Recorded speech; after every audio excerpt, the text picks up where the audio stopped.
Hello everyone, welcome back to my channel. So आज हम करेंगे बॉडी फ्लूइड्स एंड सर्कुलेशन का वन शॉट रिविजन, जो कि हमारा क्लास 11 का सबसे मोस्ट ईजीएस्ट और सबसे इम्पॉर्टेंट चैप्टर भी है। सो बिना टाइम वेस्ट करें हम शुरू करते हैं। तो इस चैप्टर में हमें क्या पढ़ने को मिलता है कि जो ब्लड है, जो लिविंग सेल्स हैं, उन्हें क्या इंपॉर्टेंट है उनके लिए न्यूट्रिएंट्स, ऑक्सीजन और अदर एसेंशियल सब्सटेंस जैसे कि पानी हो गया और हमारे सॉल्ट्स हो गए और प्रोटीन्स हो गए। ये सारे क्या है हमारे लिए एसेंशियल। अब जो वेस्ट है और जो हार्मफुल सब्सटेंसेज है जो हमारी बॉडी में से रिमूव हो जानी चाहिए, ये ह्यूमन की बॉडी है, इसमें से वेस्ट रिमूव हो जाना चाहिए कंटिन्यूसली, ताकि हमारी जो सेल्स हैं उनका जो रेगुलेशन है, उनकी जो फंक्शनिंग है वो अच्छे से हो। तो इन सब चीज़ों को करने के लिए हमारे पास आता है एक सर्कुलेटरी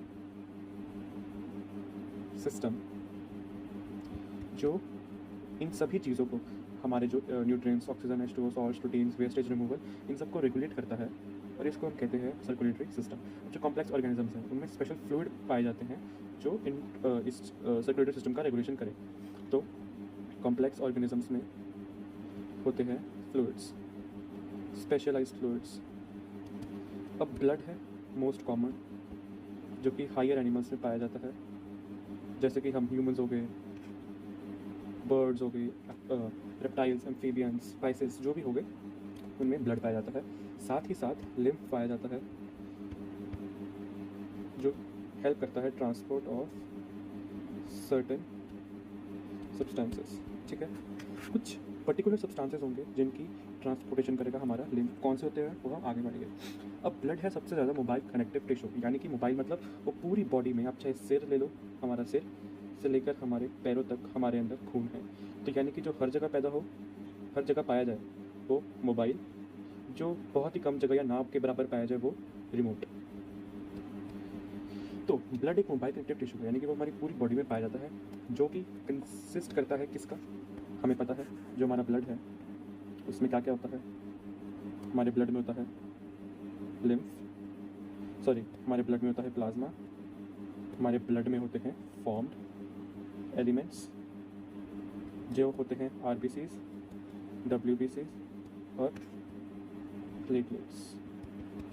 तो अब इनको धीरे धीरे एक एक करके पढ़ेंगे। अब प्लाज्मा हमारी बॉडी में, हमारे ब्लड में 55% प्रेजेंट होता है।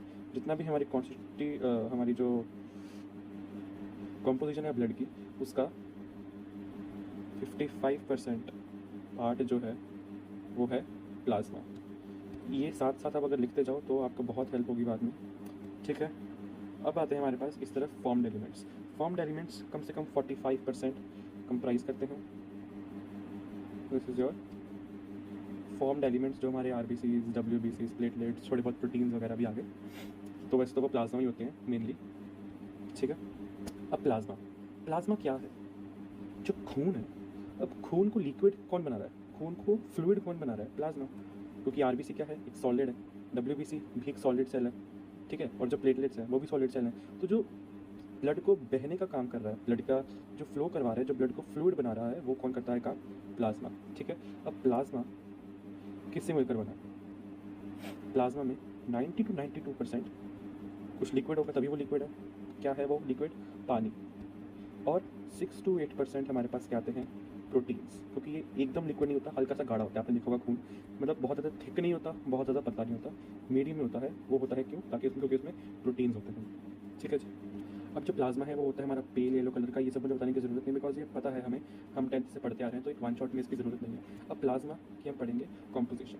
ये आ गया 90 to 92% पानी और 6 to 8% प्रोटीन्स। अब प्रोटीन्स होते हैं 3 तरह के। कौन कौन से? एल्ब्यूमिन, ग्लोब्यूलिन और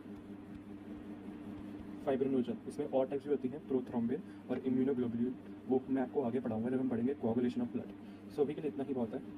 एल्ब्यूमिन्स। अब एल्ब्यूमिन्स का काम क्या होता है? एल्ब्यूमिन्स का काम होता है हमारी बॉडी में ऑस्मोटिक बैलेंस बनाना।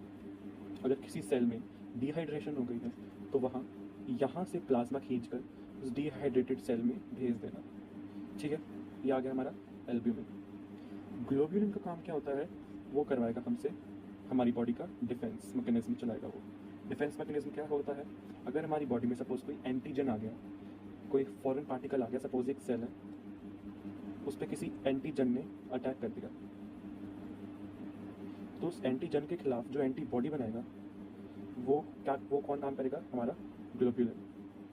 ठीक है, अब फाइब्रिनोजन, नाम से पता चल रहा है फाइबर्स बनेंगे, फाइबर्स प्रेजेंट होंगे। अभी फाइबर्स क्यों प्रेजेंट होंगे, वो होंगे क्लॉटिंग ऑफ ब्लड के लिए। ठीक है, जब हमें चोट लगती है तो जो क्लॉटिंग ऑफ ब्लड करवाएगा फाइबर्स बना के वो काम ओपन करेगा फाइब्रिनोजन। ठीक है, अब प्लाज्मा में और क्या क्या होता है, उसमें होते हैं आयंस, जैसे कि Na+ हो गया, Ca2+ हो गया, Mg2+ हो गया, बाइकार्बोनेट आयन हो गया, क्लोरीन आयन हो गया। ठीक है, अब और भी चीज़ें होती हैं जो कि सिर्फ ट्रांजिट पीरियड के लिए होती है। अब ट्रांजिट से हमें क्या पता चल रहा है, वीडियो एडिटिंग में एक चीज़ होती है ट्रांजिशन, जो जब कोई एक चीज़ दूसरी चीज़ में कन्वर्ट हो रही है तो उस थोड़े से जो बीच में फेज आता है उसमें एडिट करने के लिए, उसमें इफेक्ट देने के लिए हम ट्रांजिशन ऐड करते हैं। अब ट्रांजिशन परमानेंट तो नहीं होती, बस कुछ टाइम पीरियड के लिए होती है, सपोज डी टाइम के लिए होती है ट्रांजिशन। तो जो ट्रांजिशन पीरियड के लिए होती है उन्हें हम कहते हैं ट्रांजिट पीरियड के लिए सब्सटेंसेस प्रेजेंट है। अब ट्रांजिट पीरियड में कौन कौन प्रेजेंट होता है, हमारे पास हमारे होंगे बायोमॉलिक्यूल सारे, ग्लूकोज, हमारे मोनोमर्स जितने भी आते हैं, glucose, amino acids, lipids and ETC। ठीक है, ये ब्लड की कॉम्पोजिशन, प्लाज्मा की कॉम्पोजिशन सबको याद हो जानी चाहिए, बिकॉज यहीं से क्वेश्चन बन के आता है। ठीक है, अब प्लाज्मा विदाउट क्लॉटिंग फैक्टर्स, या फिर हम और चीज़ें क्या कह सकते हैं, क्लॉटिंग फैक्टर्स या फिर फाइब्रिनोजन, क्या बनता है, सीरम। यानी कि अगर हम प्लाज्मा में से सपोज ये था फाइब्रिनोजन, इसको हटा दे तो ये क्या बन जाएगा, सीरम। ठीक है, अब आते हैं हमारे पास फॉर्म एलिमेंट्स। फॉर्म एलिमेंट्स हमने क्या पढ़े थे, वो होते हैं 45% बट प्रेजेंट इनसाइड प्लाज्मा, है ना, प्लाज्मा में प्रेजेंट होंगे ऑब्वियसली। अब RBC होते हैं एरिथ्रोसाइट्स, WBC होते हैं ल्यूकोसाइट्स, प्लेटलेट्स होते हैं थ्रोम्बोसाइट्स, हमें पता है। इन सबको मिला के हम क्या बोलते हैं, हमारे फॉर्म एलिमेंट्स या फिर ब्लड कॉर्पसल्स, कॉर्पसल्स को हम सेल्स कहते हैं। ठीक है, अब एरिथ्रोसाइट्स हम पढ़ेंगे धीरे धीरे। एरिथ्रोसाइट्स क्या होते हैं, एरिथ्रोसाइट्स। ठीक है, अब जो एक एडल्ट मेल है, एडल्ट मैन है, इंसान है, इंसान के लिए होता है एडल्ट मैन। यहाँ मैन में मैन वुमेन वाला डिस्टिंग्विशन नहीं हो रहा है, मैन मतलब एक इंसान। एक एडल्ट इंसान की जो कॉन्स्टिट्यूशन होती है इसकी ब्लड वो होती है कम से कम 5 to 5.5 लीटर। ठीक है जी, यानी कि एक एडल्ट इंसान में कम से कम 5 से 5.5 लीटर ब्लड होता है। ठीक है, 5 से लेकर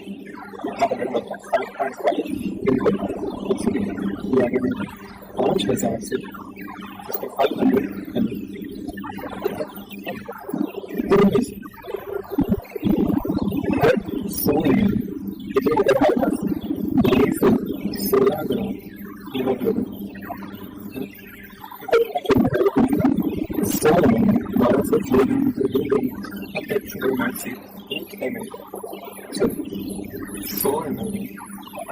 सपोज अगर हम इसका एवरेज निकालें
करेंगे ह्यूमन सर्कुलेटरी सिस्टम।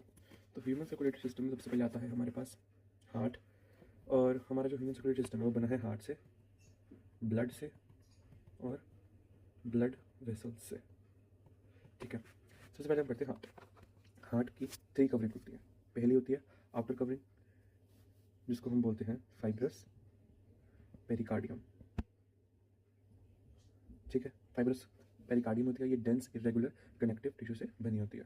फिर आती है हमारे पास पेराइटल लेयर, जो मिडल लेयर है। ठीक है, और आती है हमारे पास विसरल लेयर, जो सबसे इनर मोस्ट लेयर है। अब पेराइटल लेयर और विसरल लेयर को दोनों को मिला के बनाते हैं हम सेरस पेरिकार्डियम। अगर आपको क्वेश्चन है सेरस पेरिकार्डियम कंसिस्ट ऑफ, तो उसका आंसर है पेराइटल लेयर और विसरल लेयर। ठीक है, विसरल लेयर को हम एपिकार्डियम भी बोलते हैं। और इसी के साथ साथ जो हमारी पेराइटल लेयर और जो हमारी विसरल लेयर होती है, उसके बीच में यहाँ पर एक फ्लूइड प्रेजेंट होता है। ठीक है, इस फ्लूइड को हम क्या कहते हैं? इस फ्लूइड को हम बोलते हैं पेरिकार्डियल फ्लूइड। इसको हम बोलेंगे पेरिकार्डियल फ्लूइड। ठीक है, और ये जो स्पेस प्रेजेंट है इसको हम बोलेंगे पेरिकार्डियल स्पेस। अब जो ये अंदर ऑरिकल है ऊपर, ये दोनों ऑरिकल हैं, ये दोनों वेंट्रिकल हैं, इनके जो बीच में ये स्पेस हमें दिख रही है इधर वाली, ये कम से कम 95% ऑफ द हार्ट कवर करती है। ये स्पेस 95% ऑफ द हार्ट ये स्पेस है, और इस स्पेस को हम बोलेंगे, इस वाली स्पेस को, इस स्पेस को हम बोलेंगे मायोकार्डियम। ठीक है, अब हमें दिख रहा है कि जो ये वेंट्रिकल और ऑरिकल है वो भी डबल लेयर है, तो जो इनकी अंदर वाली लेयर है उसको हम बोलेंगे एंडोकार्डियम। अंदर वाली लेयर को हम बोलेंगे एंडोकार्डियम। ठीक है, अब मायोकार्डियम का काम क्या है? मायोकार्डियम का काम है हेल्प इन मसल कॉन्ट्रैक्शन। जब हार्ट में ऑरिकल्स और वेंट्रिकल्स में कॉन्ट्रैक्ट होना है, तो जो ये वाली स्पेस है ये कॉन्ट्रैक्ट होगी, जिससे ऑरिकल्स और वेंट्रिकल्स कॉन्ट्रैक्ट होंगे। ठीक है, एक बार फिर से, जब सपोज ये हमारा मायोकार्डियम है, इसके अंदर हमारा ये ऑरिकल है, जस्ट फॉर एग्जाम्पल, तो जब ये वाली चीज़ सिकुड़ेगी कॉन्ट्रैक्ट होगी, साथ ही साथ ये वाली चीज़ भी कॉन्ट्रैक्ट होगी। इसी से ऑरिकल्स और वेंट्रिकल्स कॉन्ट्रैक्ट होंगे। ठीक है, सो ये है हमारा हार्ट। अब हम पढ़ेंगे पार्ट ऑफ द हार्ट। ठीक है, तो सपोज ये मेरा हार्ट है, ये ऑरिकल्स है, ये इसके वेंट्रिकल्स हैं। अब ये है मेरा राइट ऑरिकल, ये है लेफ्ट ऑरिकल, ये है राइट वेंट्रिकल, ये है लेफ्ट वेंट्रिकल। ठीक है, ये तो मुझे पता था। ठीक, अब हम पढ़ेंगे इधर। तो जब ब्लड हमारा राइट ऑरिकल में आता है, वो आता है थ्रू टू वेना कावा, ये हमें पता है। ठीक है, एक होती है सुपीरियर, एक होती है इन्फीरियर। ये है इन्फीरियर वेना कावा, ये है superior vena cava. Inferior vena cava कहाँ से ब्लड लेके आती है? जो हमारे बॉडी पार्ट्स होते हैं वेस्ट से नीचे नीचे, हमारी वेस्ट होगी और हमारी लेग्स होगी, यहाँ से ब्लड जाएगा हमारे इन्फीरियर वेना कावा से। और हमारा जो ये चेस्ट और स्टमक रीजन होता है, यहाँ से जाएगा इन्फीरियर वेना कावा से। अब जो हमारी आर्म्स हैं, हमारी नेक है, हमारा हेड है, लंग्स वगैरह सब कुछ चेस्ट रीजन है, वहाँ से ब्लड जाएगा सुपीरियर वेना कावा में, यानी कि वहाँ से ब्लड लेके जाएगी हमारे हार्ट में सुपीरियर वेना कावा। ठीक है, अब राइट एट्रियम में ब्लड आ गया, राइट एट्रियम से जाएगा राइट वेंट्रिकल में। उन दोनों के बीच में होते हैं ट्राइकस्पिड वॉल्व्स, ऐसे 3 ऐसे होते हैं 3 कस्प वाले ट्राइकस्पिड वॉल्व, और लेफ्ट एट्रियम और लेफ्ट वेंट्रिकल के बीच में होते हैं बाइकस्पिड या फिर मेट्रियल वॉल्व। इसको मैं बोलूँगा ट्राइकस्पिड, इसको बाइकस्पिड। ठीक है जी, ये तो हमें समझ आ गया। अब ट्राइकस्पिड को ही अब ट्राइकस्पिड से जब ब्लड आएगा राइट वेंट्रिकल में, यहाँ से पास होकर ब्लड आया राइट वेंट्रिकल में, अब यहाँ से ब्लड जाएगा कहाँ? पल्मोनरी आर्टरी में, है ना। यहाँ से ब्लड गया पल्मोनरी आर्टरी में, कहाँ जाएगा ब्लड? लंग्स में जाएगा।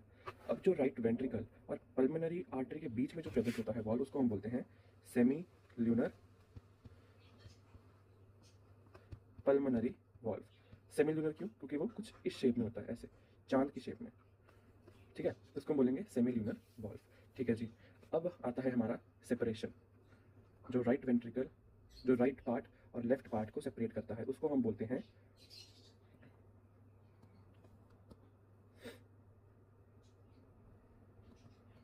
Ventricular and atrial septa.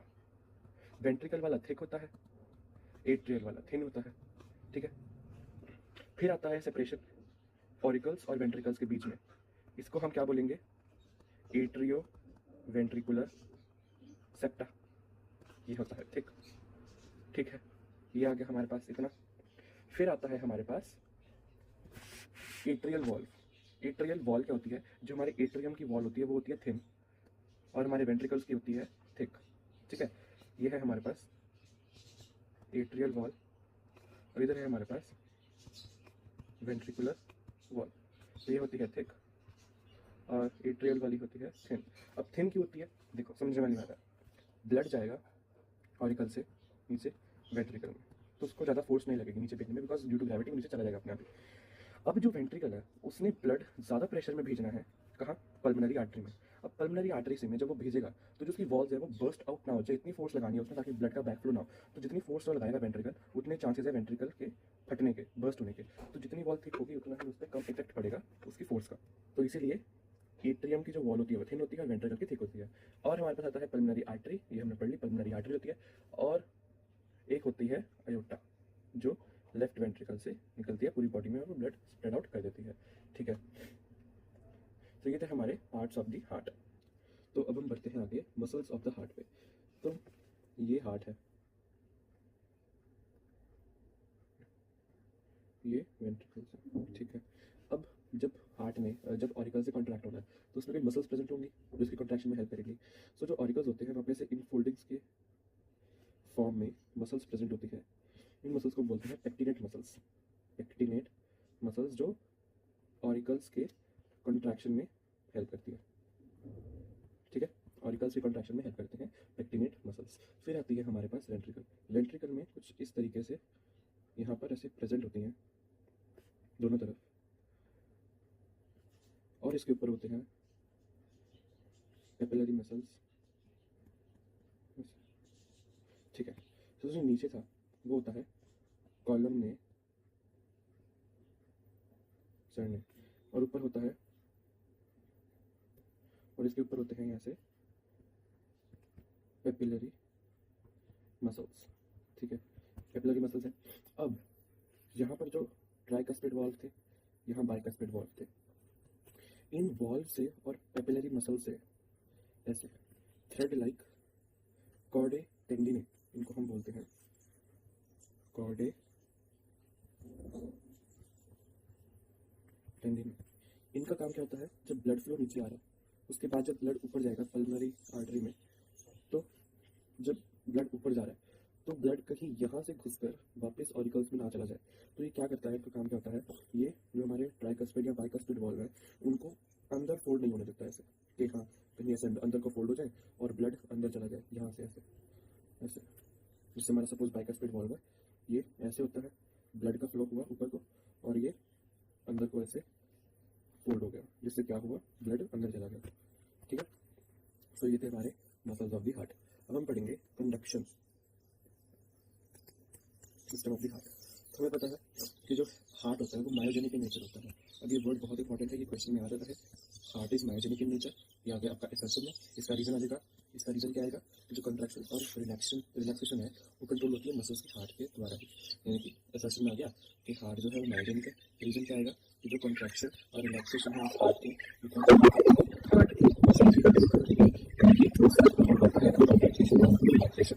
ठीक है, इसलिए मायोजेनिक इन नेचर होता है।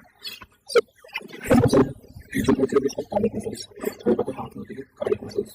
ठीक है, कार्डियक मसल्स अवेलेबल करती आती है, इस मसल के 1% की रिस्पॉन्सिबल होती है और एबल होती है ताकि वो कॉन्ट्रैक्ट करने में हार्ट को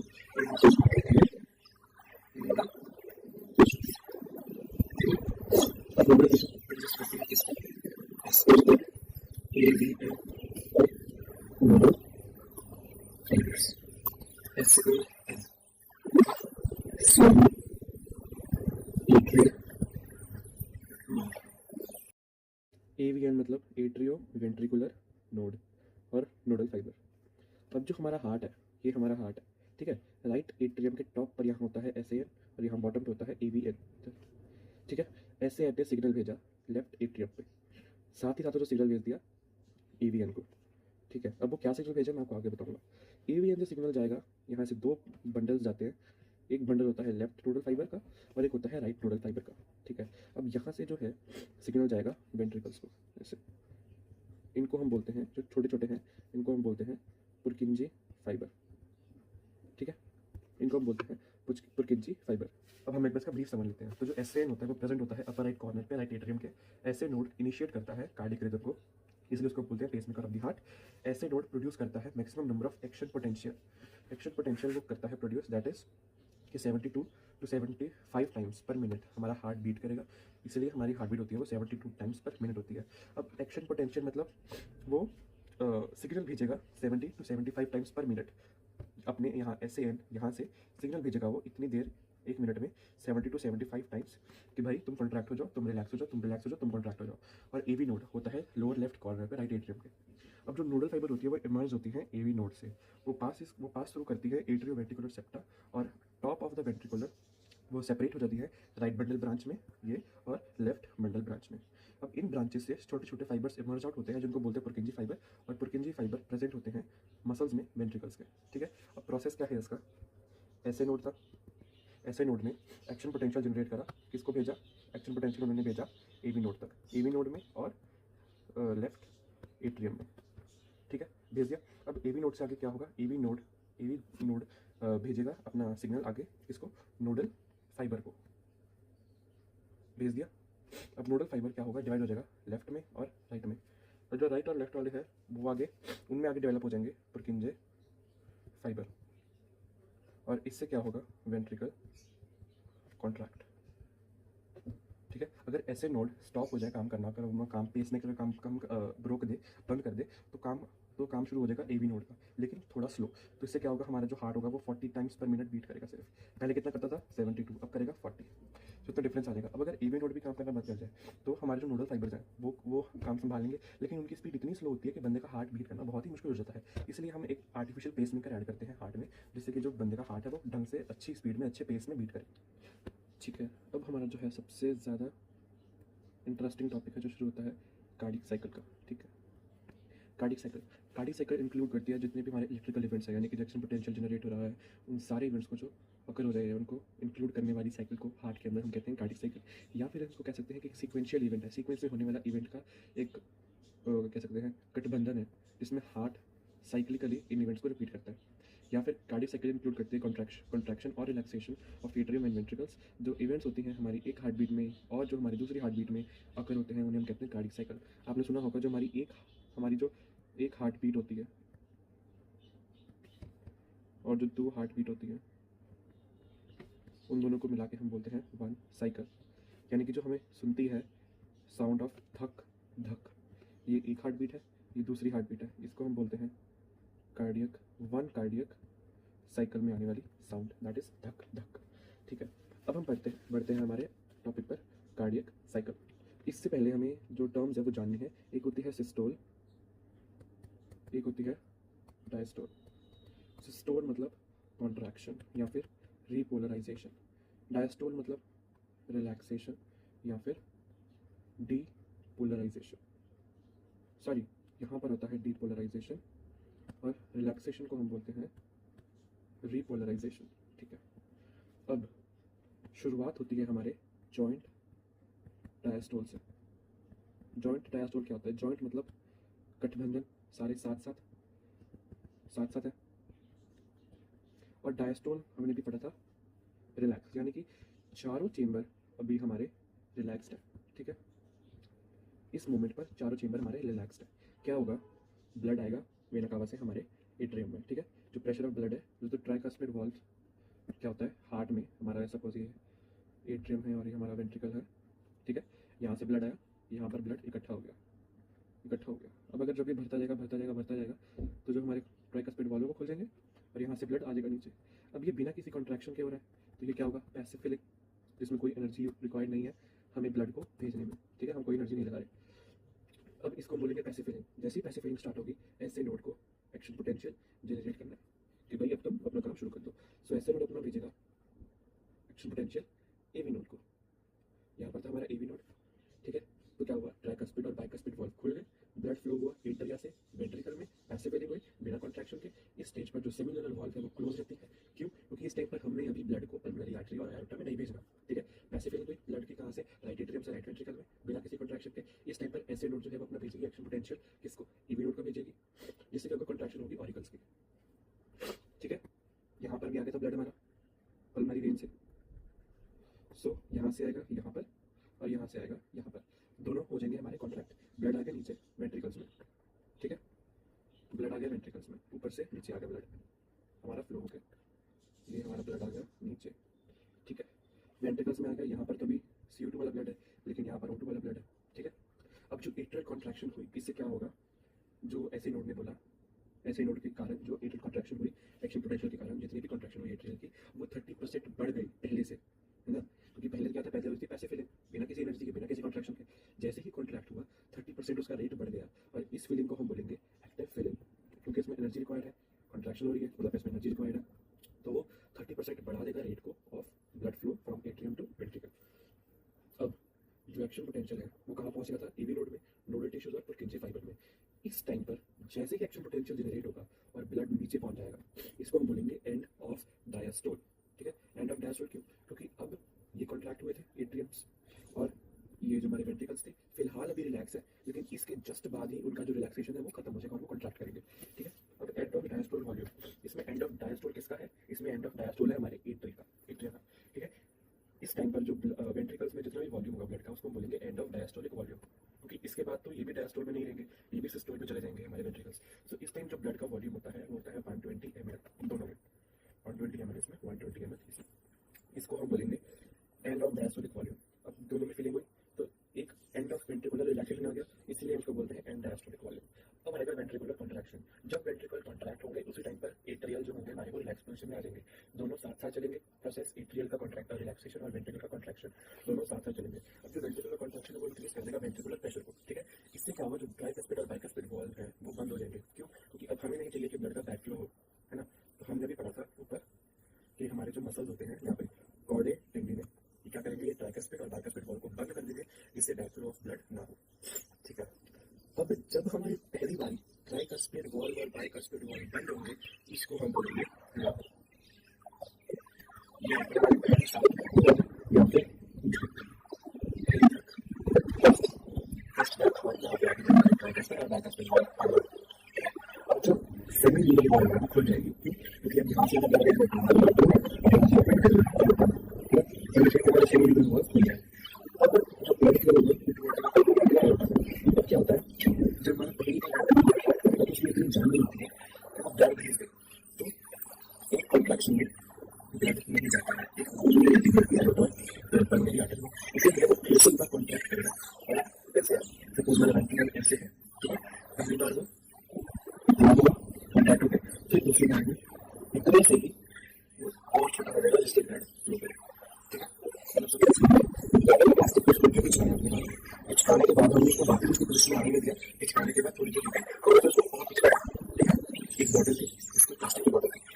मेम्ब्रेन के बाद हमारे पास यहाँ पर होते हैं स्क्वेमस एपिथेलियम की लेयर, ये रेड कलर में स्क्वेमस एपिथेलियम। तो ये आ गई हमारे पास इधर, ये क्या थी हमारी इंटरनल लेमिना, फिर बेसमेंट मेम्ब्रेन, और फिर आ गया हमारे पास हमारा एंडोथेलियम जो बना होता है स्क्वेमस एपिथेलियम से। इसको मिला के हम बोलते हैं हमारी ट्यूनिका इंटरना। ठीक है, अब आते हैं हम कोरोनरी सिस्टम में। अब हार्ट एक ऑर्गन है और हर ऑर्गन को ऑक्सीजनेटेड ब्लड चाहिए होता है अपनी फंक्शनिंग के लिए। तो हार्ट को जो सिस्टम ब्लड प्रोवाइड करेगा, ऑक्सीजनेटेड ब्लड, वो कहलाएगा कोरोनरी सिस्टम। अब यहाँ से एओर्टा बाहर निकली, एओर्टा यहाँ आ गई, इसको हम बोलेंगे कोरोनरी आर्टरी। ये बहुत ईजी है। अब कोरोनरी आर्टरी आगे फर्दर दो आर्टेरियोज में जोड़ेगा, एक को हम बोलेंगे लेफ्ट कोरोनरी आर्टरी और एक को हम बोलेंगे राइट कोरोनरी आर्टरी, और इसके बीच में हो जाएंगे यहाँ पे कैपिलरीज जो ब्लड को एक्सचेंज करवाएंगे। फिर यहाँ से एक आएगी वेन, इसको बोलेंगे कोरोनरी वेन, जो कि क्या कैरी करेगी, डीऑक्सीजनेटेड ब्लड। कोरोनरी वेन यहाँ से आ गई, वो एंटर करेगी हमारे राइट एट्रियम में, और यहाँ प्रेजेंट होगा एक सेबेशियस वॉल्व जिसका काम होगा कि वो प्रिवेंट करे बैक फ्लो ऑफ ब्लड। सो ये था हमारे पास कोरोनरी सिस्टम। अब कुछ डिफरेंस है आर्टरी और वेन में, बस सुन लो आप एक बार, इसमें कोई ज़्यादा डीप करने की जरूरत नहीं, क्योंकि हमें बचपन से पता ही है। तो आर्टरी का काम होता है कैरी करती है oxygenated blood accept pulmonary artery, और वेन करती है carry deoxygenated blood accept pulmonary vein. ठीक है, आर्टरी का काम क्या होता है, आर्टरी क्या होती है डीपली एम्बेडेड, क्योंकि हमें दिखती नहीं है वो हमारी आंखों से कि हमारी आर्टरी कहाँ है। जो हमें अपनी नसें दिखती हैं वो होती हैं वेन्स, क्योंकि वो होती हैं सुपरफिशियली लोकेटेड। आर्टरी की थिक वॉल होती है और वो मोर इलास्टिक होती है। वेन की थिन वॉल होती है और वो लेस इलास्टिक होती है। आर्टरी का जो ल्यूमिन होता है, ये इसको बोलते हैं हम ल्यूमिन, इस चीज़ को, ये होता है छोटा क्योंकि ये थिक होती है, और वेन का ल्यूमिन होता है बड़ा क्योंकि वो थिन होती है। ठीक है, आर्टरी में मोर प्रेशर ऑफ ब्लड होता है, वेन्स में कम प्रेशर ऑफ ब्लड होता है। आर्टरी का जो ट्यूनिका मीडिया है ये वो थिक होता है, वेन का ट्यूनिका मीडिया थिन होता है। आर्टरी में वॉल्स एब्सेंट होती हैं, वेन में वॉल्स प्रेजेंट होती हैं। ये था हमारे डिफरेंस। अब आते हैं हम अपने सेकंड लास्ट टॉपिक पे, रेगुलेशन ऑफ कार्डियक एक्टिविटी। अब इससे पहले हम रेगुलेशन ऑफ कार्डियक एक्टिविटी पे जाएं, उससे पहले हमें एक छोटा सा टॉपिक पढ़ना है जो कि है एम्ब्रियोनिक स्टेज में रेगुलेशन कैसे होती है। बहुत ईजी है, कुछ नहीं है। ये राइट ऑरिकल है, एक सेकेंड, ये राइट ऑरिकल है, ये लेफ्ट ऑरिकल है ना। ठीक है, और नीचे वेंट्रिकल्स है, अभी इनका कोई काम नहीं है। ब्लड यहाँ से अंदर आएगा राइट ऑरिकल से, लेकिन क्या होगा कि यहाँ बीच में वो मिक्स हो जाएगा इससे, लेफ्ट ऑरिकल से। ठीक है, इसको ये से जुड़ा होगा दोनों नीचे यहाँ से, इसको हम कहते हैं फोरामेन ओवेल, ठीक है, जो कि बंद हो जाएगा आफ्टर बर्थ। अभी ये क्या है, एम्ब्रियोनिक स्टेज है। जब एक जाइगोट होता है, जब बच्चा माँ के पेट के अंदर होता है, तब जब नया नया हार्ट बनना शुरू होता है उस टाइम पर, तो जैसे ही बच्चे की डेवलपमेंट होगी, बच्चा पैदा हो जाएगा, तो ये जो चीज़ है वो गायब हो जाएगी और ये यहाँ पर ऐसे भर जाएगा, ये चीज़ बंद हो जाएगी और ये मिक्सिंग ऑफ ब्लड भी बंद हो जाएगी। तो बस वही होगा सिंपल जो हमारे होता है, हाँ यहाँ से ब्लड आएगा, यहाँ जाएगा, यहाँ से बाहर आएगा पल्मोनरी आर्टरी में, वहाँ से लंग्स से अंदर आएगा, ऐसे जाएगा ऑटो से बाहर चला जाएगा। तो ये था हमारे एम्ब्रियोनिक स्टेज में। अब जो फोरामेन ओवेल है, जब वो बंद होती है तो उसके थोड़े से रिमेन्स रह जाते हैं, यानी कि उसके थोड़े से फ्रेगमेंट्स रह जाते हैं, तो इसके रिमेन्स को हम कहते हैं फॉसा ओवैलिस। फॉसा मतलब फॉसिल, फॉसिल मतलब रिमेन्स, किसके फॉसिल, ओवेल के ओवैलिस, ठीक है। तो ऐसे नाम को थोड़ा इंटरकनेक्ट करके याद रखा करो, ठीक है। अब हम आते हैं रेगुलेशन ऑफ कार्डियक आउटपुट पे। तो ये दो तरीके से होता है, एक होता है इंट्रिंसिक यानी कि अंदरूनी, और एक होता है एक्सट्रिंसिक यानी कि बाहरी, बाहरी नहीं बाहरी, बाहर वाला, वो वाला बाहरी, ठीक है। इंट्रिंसिक होता है नोडल टिश्यूज, जो हमने पढ़ा था हमारा जो हमारा कंडक्शन सिस्टम है वो सारा ये करेगा इंट्रिंसिक। तो जो नोडल टिश्यू होता है हार्ट का, वो इनिशिएट करता है हमारा क्या,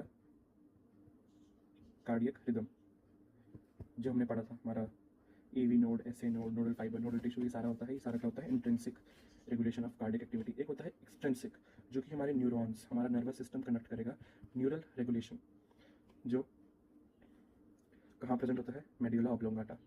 तो मेड्यूला के पास होता है CRC, C for cardiac, this C for centre, और दिस R फॉर रिदम, यानी कि कार्डियक रिदम सेंटर। कार्डियक का जो रिदमिक मूवमेंट करवाएगा, रिदमिक प्रोसेस करवाएगा, वो सेंटर होगा कार्डियक रिदमिक सेंटर, जो प्रेजेंट होता है हमारे मेड्यूला ऑब्लोंगाटा में। अब वो होता है ANS। ANS क्या, ANS की फुल फॉर्म होती है autonomous nervous system. Autonomous nervous system हमारे प्रेजेंट होता है हमारे PNS में, पेरिफेरल नर्वस सिस्टम में ये प्रेजेंट होता है, ठीक है। सो इसके आगे फर्दर दो टाइप्स होती है, एक होती है सिम्फेटिक, एक होती है पैरासिम्फेटिक, ठीक है। सिम्फेटिक का काम क्या होता है हमारी बॉडी में, रेस्पिरेशन रेट बढ़ाना और हार्ट बीट रेट को बढ़ाना, ठीक है। तो ये कहाँ पे काम होगा, 3F में, यानी कि जब कोई इंसान, जब कोई चीज़ उड़ेगी, या फिर जब कोई लड़ेगा, या फिर जब कोई डरेगा, तभी काम करेगा। इससे क्या होगा, हमारी हार्ट बीट जो है वो बढ़ जाएगी, हार्ट बीट रेट इंक्रीज हो जाएगा हमारा, और जो हमारा है रेस्पिरेशन रेट वो भी बढ़ जाएगा। और पैरासिम्पेटिक इसका उल्टा होता है पूरा, इसमें हम क्या करते हैं, इसमें हम ईट एंड स्लीप करते हैं। पैरा, पैरा पड़े रहो, पड़े रहो, पड़े रहो मतलब खाते रहो और सो जाओ, पड़े रहो और कोई काम मत करो। उस टाइम में क्या होती चाहिए हमें, कम हमारी जो रेस्पिरेशन रेट है चलेगी हमें, और जो हमारी हार्ट बीट है, हार्ट बीट रेट है, वो भी अगर कम होगा तो हमें चलेगा, क्योंकि हमें सोने के टाइम पर रेस्ट चाहिए होता है। उस टाइम हमें अगर हमारे अंदर अगर एक्टिवनेस आ जाएगी तो हम सो नहीं पाएंगे। अब जो सिम्फेटिक नर्वस सिस्टम होता है वो किसके थ्रू होता है, वो होता है एड्रेनल रेगुलेशन। एड्रेनल ग्लैंड होता है, वो रेगुलेट करता है सिम्फेटिक नर्वस सिस्टम को, ठीक है। सो ये तो हमारा चैप्टर। अब रहता है हमारे पास सिर्फ और सिर्फ डिसऑर्डर्स।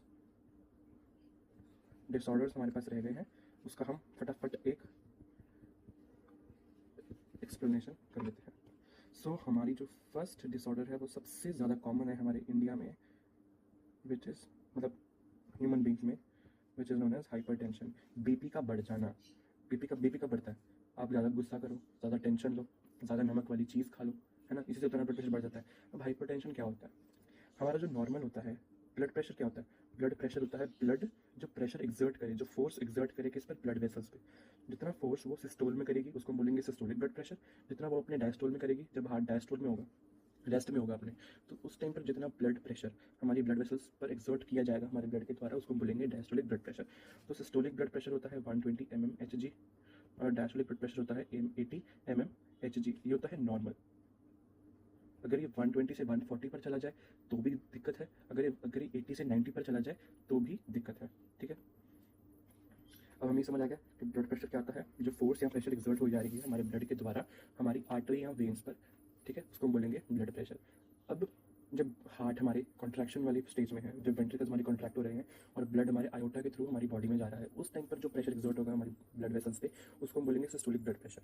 लेकिन जिस टाइम पर हार्ट हमारा डायस्टोल पर है, रेस्ट पर है, उस टाइम जब ब्लड प्रेशर हमारी ब्लड वेसल्स पर एक्सर्ट हो रहा होगा, उसको हम बोलेंगे डायस्टोलिक ब्लड प्रेशर। ठीक है, अब इन दोनों के डिफरेंस को, systolic blood pressure minus diastolic blood pressure को हम बोलते हैं पल्स प्रेशर। तो यानी कि जो ब्लड प्रेशर है एक्सप्रेस्ड हुआ जाता है BP is equals to, BP को हम ऐसे लिखते हैं 120/80 mmHg। This is diastole, systole, this is your diastole. ठीक है, अब दोनों सिस्टोल और डायस्टोल एक किससे मेजर होते हैं? एक डिवाइस होता है जिसको हम बोलते हैं स्फिग्मोमैनोमीटर। एक डिवाइस है जिसको हम बोलते हैं स्फिग्मोमैनोमीटर, जिससे हम हमारा डायस्टोल और सिस्टोल को मेजर करते हैं। तो ये थी हमारी पहला डिसऑर्डर। अब दूसरा डिसऑर्डर है हमारे पास एथेरोस्क्लेरोसिस, या फिर इसको हम बोल सकते हैं कोरोनरी आर्टरी डिजीज या फिर CAD। ठीक है, सो ये ऐसी डिजीज, इसका नाम से पता चलता है कोरोनरी आर्टरी डिजीज। हमने कोरोनरी आर्टरी पढ़ी थी, जो आर्टरी हमारे हार्ट को ब्लड सप्लाई करती है, उसको बोलते हैं कोरोनरी आर्टरी। ठीक है, इसमें क्या होता है? एथेरोस्क्लेरोसिस। इसमें क्या होता है? जो हमारी ब्लड वेसल्स होती है, उसके अंदर डिपोजिशन होती है कोलेस्ट्रॉल की या फिर लिपिड्स की। जो ब्लड वेसल पहले इतनी मोटी थी, वो सिर्फ इतनी सी रहती है, इसका ह्यूमन इतना सा रहेगा। इसके ह्यूमन में और इसके ह्यूमन में कितना डिफरेंस है? ज़्यादा अच्छे से प्रेशर एक्सर्ट कौन कर पाएगा, ज़्यादा अच्छे से फ्लो कर पाएगा हमारा ब्लड वेसल, है ना। और ये वाली मात्रा को बनाएगा, इसका बहुत जरूरी है। उससे क्या हो सकता है? हमारे हार्ट को ऑक्सीजन की सप्लाई कम हो सकती है, ब्लड की सप्लाई कम हो सकती है, इससे इंसान को हार्ट अटैक करके स्ट्रोक जैसे बीमारी हो सकती है। ऐसा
देखा जाए